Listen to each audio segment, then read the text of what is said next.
En 2026, la vraie question n'est plus est-ce que la location courte durée est rentable, mais est-ce qu'elle est encore adaptée à votre situation? Parce que entre les nouvelles règles fiscales du statut LMNP, l'URSSAF et la pression réglementaire, continuer comme avant peut devenir une erreur stratégique.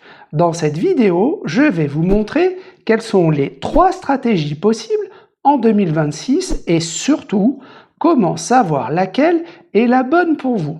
Restez jusqu'au bout, j'ai préparé pour vous une checklist gratuite. Je m'appelle Philippe, investisseur immobilier en location courte et longue durée depuis 2018 et créateur du blog Réussir sa location courte durée.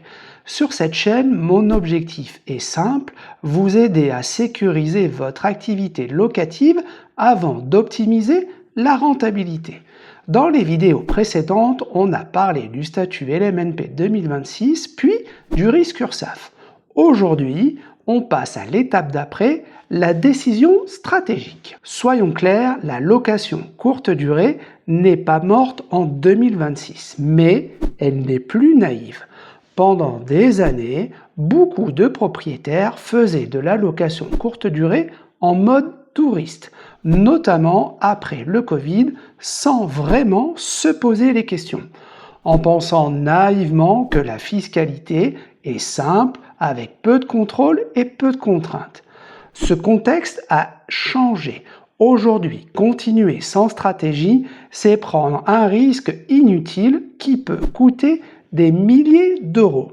Et c'est exactement pour ça que cette vidéo est importante. Les 3 stratégies possibles en 2026. Stratégie numéro 1, continuer en location courte durée touristique. Première option, continuer en location courte durée, mais avec une vraie approche professionnelle et sécurisée. Cela signifie quoi concrètement? Accepter l'URSSAF si vous dépassez les seuils et donc l'anticiper, classer votre bien en meublé de tourisme, intégrer les cotisations dans votre modèle économique.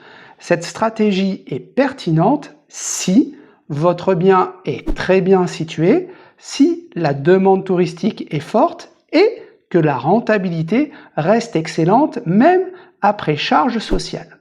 Ici, on parle d'un choix assumé, pas subi. Faisons une petite pause de quelques secondes. Si le contenu de cette vidéo vous semble intéressant, n'hésitez pas à laisser un petit pouce et vous abonner à la chaîne. Cela permettra de relayer plus facilement ce type de contenu. Stratégie numéro 2, basculer en bail mobilité. Deuxième option, changer de nature de location et basculer avec le bail mobilité, notamment. Le bail mobilité, ce sont des locations meublées de 1 à 10 mois pour des profils en mobilité professionnelle, stage, formation ou étudiant. L'avantage majeur, ce n'est pas de la location touristique. Moins de pression URSSAF, plus de stabilité, moins de stress. Cette stratégie est idéale si vous cherchez de la sérénité, si vous êtes dans une zone tendue ou vous préférez un revenu stable plutôt qu'optimiser au maximum. Stratégie numéro 3, le modèle hybride intelligent. Troisième option est souvent la plus sous-estimée, le modèle hybride. Une partie de l'année en courte durée, une autre en bail mobilité. C'est une approche très intelligente, pragmatique, pour lisser les risques et adapter votre stratégie au calendrier. Mais attention, l'hybride demande une vraie réflexion juridique et fiscale. Ce n'est pas du bricolage, c'est presque de l'ingénierie locative. Comment choisir la bonne stratégie? Maintenant, la vraie question, comment savoir quelle stratégie est faite pour vous? Posez-vous ces 4 questions. Petit 1, quel est votre niveau de revenu annuel en location? Petit 2, êtes-vous prêt à accepter un risque administratif ou cherchez-vous avant tout la sécurité? Petit 3, votre bien est-il situé dans une zone touristique ou plutôt professionnelle? Petit 4, Votre objectif principal est-il le cash flow maximum ou la tranquillité long terme? La bonne stratégie n'est pas la même pour un investisseur aguerri ou pour un propriétaire qui veut dormir tranquille. Et je veux être très clair sur un point, il n'y a pas une seule bonne stratégie en 2026, il y a des stratégies adaptées et des stratégies dangereuses. Ce qui pose problème aujourd'hui, ce n'est pas l'allocation courte durée, c'est de continuer sans réfléchir, sans adapter et sans anticiper.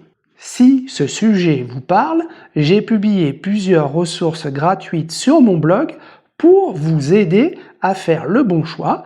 Les liens sont dans la description. Et dites-moi en commentaire quelle stratégie envisagez-vous en 2026. Je lis et je réponds personnellement à l'ensemble des commentaires.